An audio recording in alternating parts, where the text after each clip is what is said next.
साथियों नमस्कार, मैं हरिश्चंद्र बर्णवाल इस वीडियो में आप सभी का स्वागत करता हूं।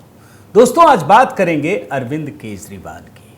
अरविंद केजरीवाल महीनों बाद उनकी झलक दिखी है दोस्तों। उन्होंने जुबान खोली और मजा देखिए, जुबान खोलते ही अरविंद केजरीवाल न केवल खुद फंस गए बल्कि भगवंत मान को भी फंसा दिया। मतलब हम तो डूबेंगे सनम, तुमको भी ले डूबेंगे। भगवंत मान की सरेआम सबके सामने भारी मंच पर दोस्तों उन्होंने बेइज्जती की। अब उनको आदत ही है हर बात में नेगेटिविटी। अरे देख तो लेते, तुम्हारी ही सरकार है। लेकिन कहते हैं ना दोस्तों, जो व्यक्ति हमेशा नेगेटिविटी में जीता है, हर वक्त जिसके जहन में षड्यंत्र चलता है, वो अच्छी बात कहां सोचेगा।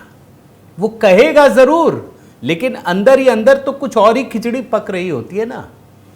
और इसमें जानते हैं एक दिलचस्प चीज क्या है दोस्तों, कि जो अरविंद केजरीवाल लगातार मोदी, शाह या योगी आदित्यनाथ की बुराई ही करते रहते हैं, बातों ही बातों में दोस्तों उन्होंने योगी आदित्यनाथ की तारीफ कर दी। और तारीफ किसके लिए?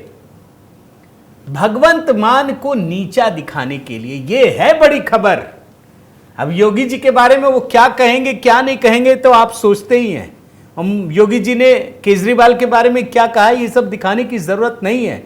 लेकिन भगवंत मान को नीचा दिखाने के लिए अरविंद केजरीवाल ने योगी आदित्यनाथ जी की तारीफ कर दी है ना, कमाल। और दोस्तों आज का वीडियो इसी पर है और मैं आपसे निवेदन करता हूं पूरा वीडियो देखिएगा दोस्तों। अरविंद केजरीवाल को आप इग्नोर नहीं कर सकते, ये बात लिख लीजिए। और आने वाला दिन तो और महत्वपूर्ण है। अब जानते हैं ना, अभी लगभग 10 दिनों के बाद बहुत बड़ा चुनाव है पंजाब में, लुधियाना का। आप इग्नोर नहीं कर सकते।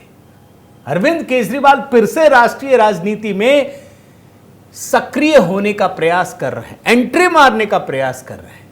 और इसीलिए आने वाला दिन महत्वपूर्ण है और इसीलिए ये वीडियो डिकोड करने की जरूरत है। मैं निवेदन करता हूं दोस्तों, कमेंट के साथ जुड़िएगा। पहला कमेंट जय सिया राम, ये लिखकर ही शुरुआत कीजिए दोस्तों। फिर से नई शुरुआत करते हैं। और हां, आपसे जैसा वादा किया है दोस्तों, इस बार HB मेलोडी पर एक शानदार पेशकश रखने जा रहा हूं फादर्स डे पर। हालांकि हम तो रोज फादर्स डे मनाते हैं, फिर भी एक आयोजन है, उसको लेकर दोस्तों मैंने एक गीत खुद लिखा, खुद तैयार किया है। अपने पिता और अपने बच्चों के साथ वीडियो भी बनाया है। मैं आपके सामने रखूंगा दोस्तों, बताइएगा कैसा लगा। पहली बार अपने दोनों बच्चों के साथ ये वीडियो तैयार किया है। और हाँ, आपसे निवेदन करता हूं दोस्तों कि देखिए, पिछले हफ्ते राष्ट्रीय स्वयंसेवक संघ के 100 साल पूरे होने पर जो वीडियो अपलोड किया है, उसको रुकने मत दीजिएगा दोस्तों। ये तो हमारे संघ को सैल्यूट करने का समय है। भारत की सांस्कृतिक यात्रा में राष्ट्रीय स्वयंसेवक संघ के योगदान को कोई भुला नहीं सकता, चाहे कुछ भी कर ले। उसी को डेडिकेट करता हुआ ये गीत है दोस्तों। आइए खबर की शुरुआत करते हैं। आप जानते हैं ना दोस्तों, दिल्ली विधानसभा चुनाव में करारी हार के बाद अरविंद केजरीवाल पंजाब में जाकर बैठ गए हैं, डेरा जमा लिया है, हिल नहीं रहे हैं वहां से। पता है दिल्ली में अब कुछ है नहीं। और ये तो स्वार्थ परक राजनीति करने वाले लोग हैं। इनको बड़े बड़े महलों में रहने की आदत है, पूरी अय्याशी, बड़ी बड़ी गाड़ियां, काफिला, सुरक्षा, सब कुछ चाहिए इनको। अब दिल्ली में कहां मिलेगा? अपना चुनाव भी तो हार चुके हैं। अब जाहिर है दोस्तों पंजाब पहुंच गए, पंजाब में डेरा डाल लिया है। अब डेरा डालकर क्यों बैठे हैं? आप सोचिए, वो इस बयान में छिपा है दोस्तों। वो एक सुपर सीएम की भूमिका में हैं। उनको पता है कि अब अगला रास्ता उनका पंजाब से ही गुजरेगा, अब तो कुछ है नहीं। वो तो 5 साल में एक बार ही राजनीति करने वाले लोग हैं। तो इस बार उन्होंने सुपर सीएम की भूमिका निभाते हुए, आप देख रहे हैं ना क्या हेडलाइन लिखी है, आप चीफ केजरीवाल पंजाब सीएम मान लॉन्च पोर्टल फॉर इंडस्ट्रियलिस्ट। कल दोस्तों मंगलवार को 10 जून मोहाली में fast track Punjab portal launch किया। और इस दौरान दोस्तों केजरीवाल ने भगवंत मान की ही पोल खोल दी। समझ से परे मैं आपके सामने एक सवाल छोड़ देता हूं कि आखिर भगवंत मान की पोल क्यों खोल रहे हैं। अभी तो मैं आपको कुछ बयान सुनाऊंगा इनके। कई सवाल है दोस्तों। अरविंद केजरीवाल अपनी ही सरकार की जड़ क्यों खोद रहे हैं? पहला, भगवंत मान की पोल क्यों खोल रहे हैं?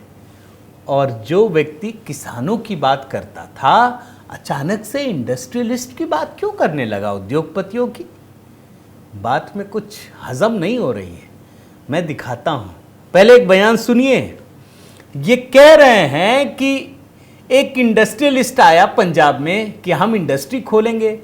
2 साल पहले, 1.5-2 साल पहले कुछ नहीं हुआ, वो यूपी गया और तुरंत फैक्ट्री लगा ली। यूपी में योगी मॉडल काम करता है। बयान सुनिए। फॉलो किया। एक आदमी इंडस्ट्रियलिस्ट लगाने के लिए 1.5 से 2 साल पहले उसने पंजाब में अप्लाई किया, आज तक उसको नहीं मिला उसका अप्रूवल। 1.5 साल हो गए उसको। वो उठा के यूपी चला गया, यूपी में जाके उसने अपनी फैक्ट्री लगा ली, पंजाब में नहीं लगाई। अब आप सोचिए दोस्तों, भाई भगवंत मान की ही सरकार है पंजाब में और कई साल हो गए। यह स्थिति है कि जिस पार्टी की कई वर्षों से पंजाब में सरकार है उसने कुछ नहीं किया। सिर्फ धरना, प्रदर्शन, आंदोलन, अराजकता, कुछ भी नहीं, कोई सुरक्षा नहीं, अराजकता के हवाले। और यह बात कोई दूसरा नहीं, अरविंद केजरीवाल कह रहे हैं कि भाई कोई 1.5-2 साल से पंजाब में अगर अप्लाई करता है कि हम इंडस्ट्री खोलेंगे तो आज तो पूरे देश, पूरा हर राज्य स्वागत करता, आइए निवेश कीजिए। पंजाब ने नहीं किया। वो भले बोल देते कि हिमाचल चला गया, कर्नाटक चला गया, कांग्रेसी राज्य में। क्या कह रहे हैं? योगी जी के राज्य में गया, वहां मिल भी गया, खोल भी लिया। इस बयान को दोबारा सुनाता हूं दोस्तों कि कैसे भगवंत मान को नीचा दिखाया और योगी मॉडल की तारीफ कर दी। गलती से ही सही, सुन लीजिए। फॉलो किया। एक आदमी इंडस्ट्रियलिस्ट लगाने के लिए 1.5 से 2 साल पहले उसने पंजाब में अप्लाई किया, आज तक उसको नहीं मिला उसका अप्रूवल। 1.5 साल हो गए उसको। वो उठा के यूपी चला गया, यूपी में जाके उसने अपनी फैक्ट्री लगा ली, पंजाब में नहीं लगाई। अब अरविंद केजरीवाल दोस्तों ये कहते कहते रोने लगते हैं, गिड़गिड़ाने लगते हैं। आंसू नहीं दिखेगा आपको। बोल रहे हैं कि पंजाब में जो छोड़ छोड़ के बाहर गए हैं वो वापस आइए, पंजाब में इन्वेस्टमेंट कीजिए, हम आपको एक अच्छा एनवायरनमेंट देंगे। क्यों केजरीवाल जी, आज कैसे याद आ रही है? अभी इसका रहस्य बताने वाला हूं, जरा सुन लीजिए इस बयान को। अपने लोग जो हैं पंजाब के, वो जो पंजाब छोड़ छोड़ के बाहर जा रहे हैं, वो पंजाब छोड़ के वापस आएं और पंजाब के अंदर अपनी एक्सपेंशन करें, डाइवर्सिफिकेशन करें, जो करना चाहते हैं करें। हम आपको एक अच्छा एनवायरनमेंट देना चाहते हैं। अब देखिए दोस्तों, इसमें कई सारी चीजें एकदम क्लियर कट है कि अपने ही मुख्यमंत्री को डाउनग्रेड कर रहे हैं, नीचा दिखा रहे हैं। लेकिन सच्चाई भी है दोस्तों, इसमें दो मत नहीं है। पंजाब की स्थिति बहुत नाजुक है, बहुत खराब है। उद्योगपति छोड़ छोड़कर भाग रहे हैं। ये केजरीवाल ना भी कहते तो भी क्या फर्क पड़ता, ये सच्चाई है। मैं आपको कुछ रिसर्च दिखाता हूं, आप देखिए इस खबर को। 23 दिसंबर 2022 पंजाब के 15 उद्योगपतियों ने सीएम योगी से की मुलाकात। उत्तर प्रदेश में 5 लाख करोड़ का निवेश। 2022 में भगवंत मान हैदराबाद के दौरे पर गए थे, ये उसी समय दिसंबर में।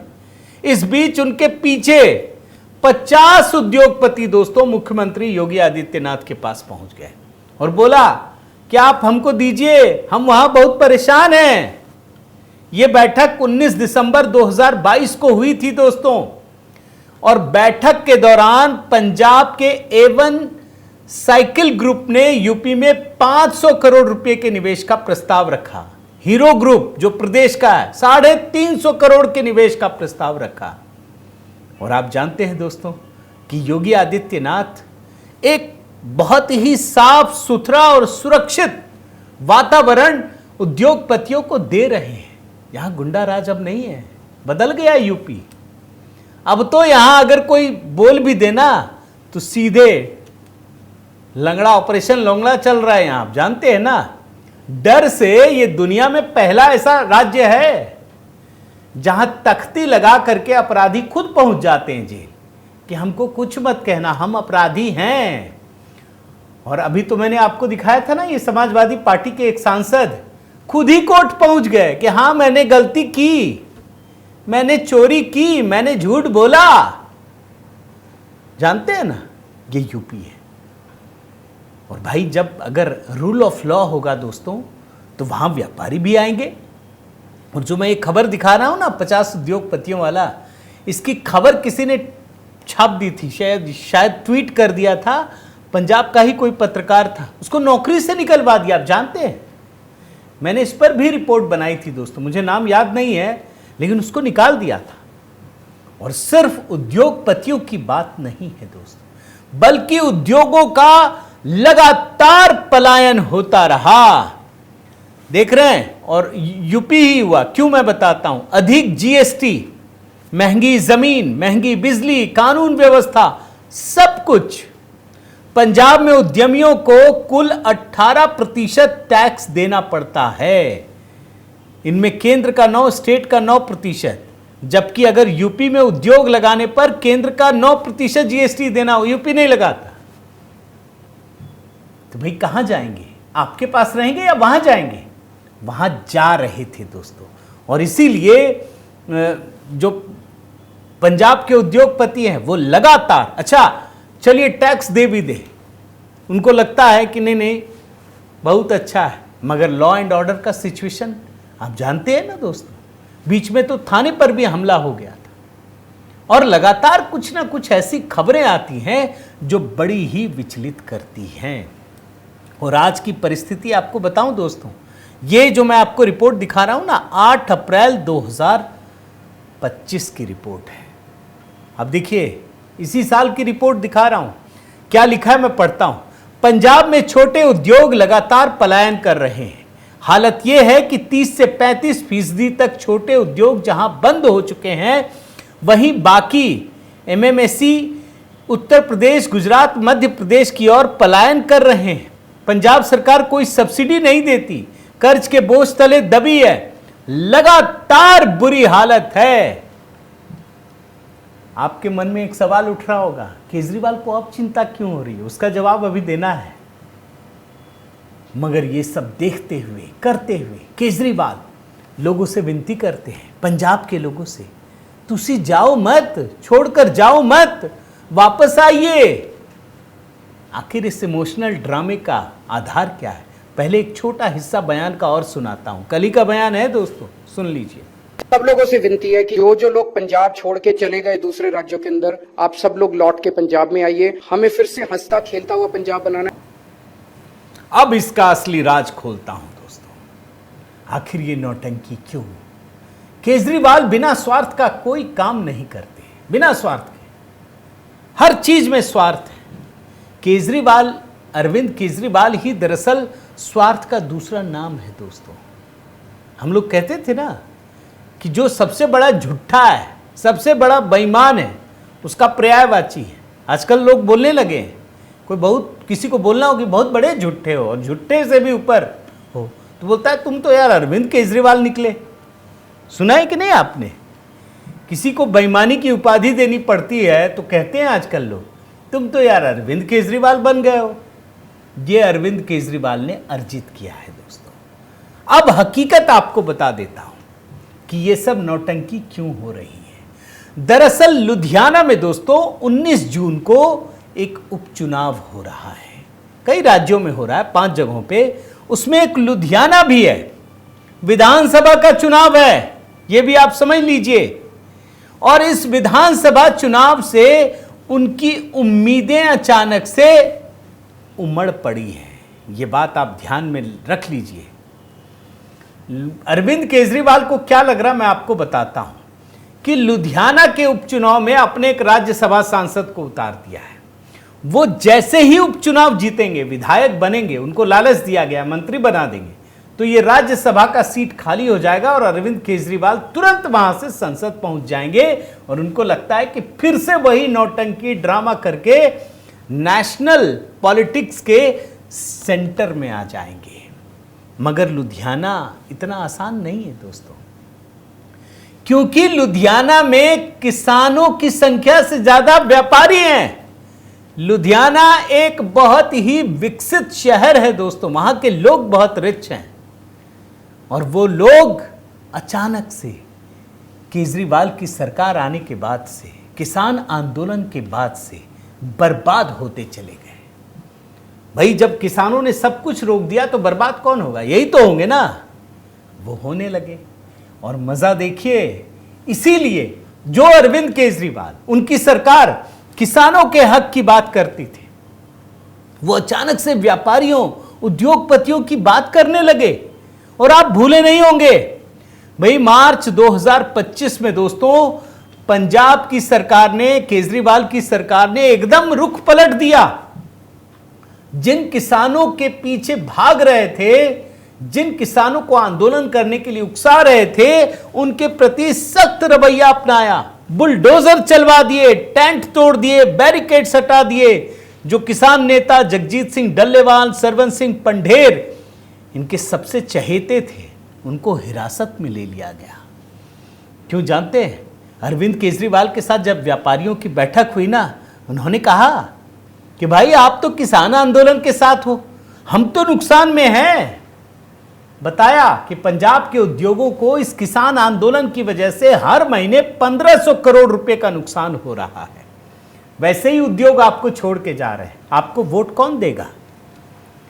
और मजे की बात आपको बताता हूं दोस्तों, आपको आश्चर्य होगा कि इस देश में जो बड़े बड़े ब्रांड हैं, बहुत सारे, उस ब्रांड को बनाने वाले उद्योगपति तो पंजाब के हैं, लेकिन फैक्ट्री पंजाब में नहीं लगाते। और उसमें चाहे लाहौरी जीरा से हो, गंसबर्ग जिंजर बियर तक, सब लोग हैं तो पंजाब के, मगर पंजाब में इंडस्ट्री नहीं लगाते। केजरीवाल को यह बात समझ में आ गई कि अगर राजनीतिक जीवन में उनको फायदा हासिल करना है तो लुधियाना का उपचुनाव एक रास्ता बन करके सामने आ रहा है। और इसीलिए दोस्तों अपने एक राज्यसभा सांसद, नाम है संजीव अरोड़ा, उनको 4 महीने पहले 26 फरवरी को ही अपना उम्मीदवार बना दिया। लोगों को आश्चर्य हुआ कि एक राज्यसभा का सांसद विधायकी का चुनाव लड़ेगा। उन्होंने उसको लालच दिया कि तुम जीत जाओ, तुमको सबसे अच्छा मंत्रालय दे देंगे, जो तुमको चाहिए। उनको लगा सही है। उन्होंने कहा लेकिन हम इस्तीफा नहीं देंगे भाई, जब तक जीतेंगे नहीं, मंत्री बनेंगे नहीं, इस्तीफा नहीं देंगे। अब यहां केजरीवाल जी फंस गए, उसको जिताना जरूरी है। और जिताने के लिए लुधियाना में व्यापारियों का साथ लेना जरूरी है। तो इसीलिए ये सारी नौटंकी चल रही है कि कभी किसानों को भगा दिया, व्यापारियों के लिए नया सिस्टम लॉन्च कर रहे हैं, रोग आ रहे हैं, व्यापारियों को बोल रहे हैं आ जा भैया, उद्योगपतियों को कह रहे हैं आ जाओ भैया। तो ये असली कहानी है दोस्तों। लेकिन एक बात आपको बताऊं, संजीव अरोड़ा का जीतना आसान नहीं है दोस्तों। क्यों? क्योंकि संजीव अरोड़ा को टिकट मिला है। वहां गुरप्रीत गोगी आम आदमी पार्टी के विधायक थे, उनका निधन हो गया। तो उनकी पत्नी डॉक्टर सुखचैन गोगी, वो चाहती थी टिकट मिले, सिंपैथी भी है, उसको नहीं दिया, इनको दे दिया। तो उनका परिवार नाराज। दूसरी तरफ कांग्रेस की तरफ से पूर्व मंत्री और कार्यकारी अध्यक्ष भारत भूषण आशु को मैदान में उतारा गया है। भाजपा ने सीनियर नेता जीवन गुप्ता को अपना उम्मीदवार घोषित किया है। और ये केजरीवाल के लिए क्यों मुश्किल है दोस्तों, वो भी मैं आपको जरा बता देता हूं। जो पिछला चुनाव है लोकसभा का, उसी को देख लीजिए। आम आदमी पार्टी के उम्मीदवार अशोक पराशर तीसरे नंबर पर थे। इसी लुधियाना की बात कह रहा हूं दोस्तों। और लुधियाना सीट पर पंजाब कांग्रेस के अध्यक्ष अमरिंदर सिंह राजा बंडिंग ने जीता था रवनीत सिंह बिट्टू से बहुत ही कम मार्जिन से। और लुधियाना लोकसभा के भीतर 9 विधानसभा सीटें हैं, किसी पर भी आम आदमी पार्टी पहली पोजीशन में नहीं दिखी थी। और जो लुधियाना वेस्ट है, जहां चुनाव हो रहा है दोस्तों, उपचुनाव, उसके साथ साथ 5 शहरी विधानसभाओं में Bharatiya Janata party leading position में थी, कांग्रेस से भी ऊपर। और आप जानते हैं अभी लुधियाना नगर निगम का चुनाव भी हुआ दिसंबर में 2024, पिछले साल की बात कह रहा हूं। वहां पर आम आदमी पार्टी को बहुमत नहीं मिला। 95 में से सिर्फ 41 सीटें, यानी बहुमत से 7 सीट पीछे और सबसे बड़ी फजीहत ये थी दोस्तों कि जो 2 वर्तमान विधायक हैं आम आदमी पार्टी के, उनकी पत्नियों तक को भी हार का सामना करना पड़ा था। यानी पंजाब में एंटी इनकम्बेंसी बहुत बड़े पैमाने पर व्याप्त है। केजरीवाल समझ गए और इसीलिए ये नौटंकी कर रहे हैं और इसीलिए उल जलूल हरकतें कर रहे हैं। हो सकता है उनका मन हो कि अगर ये विधानसभा नहीं जीते और ये राज्यसभा सांसद नहीं बने तो फिर भगवंत मान की गाज गिरनी तय है और उसी की भूमिका बना रहे हैं। तो ये असली चरित्र है दोस्तों अरविंद केजरीवाल का, वो जानना ज़रूरी है।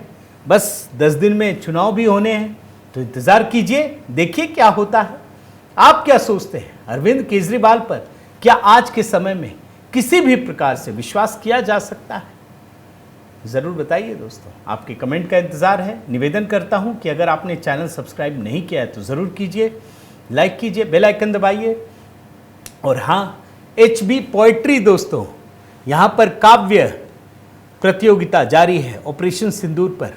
मैं निवेदन करता हूँ कि अगर आपके मन में जो भी भावनाएं हैं उसे कलमबद्ध कीजिए, रिकॉर्ड कीजिए मोबाइल पर और हमें भेज डालिए। HB पोएट्री यहाँ इनाम भी रखा है दोस्तों और उम्मीद है कि कुछ अच्छी कविताएं भी सामने आएंगी। बाकी बने रहिए, जुड़े रहिए। HB मेलोडी पर RSS के गीत सुनिए। बहुत बहुत धन्यवाद। जय सिया राम।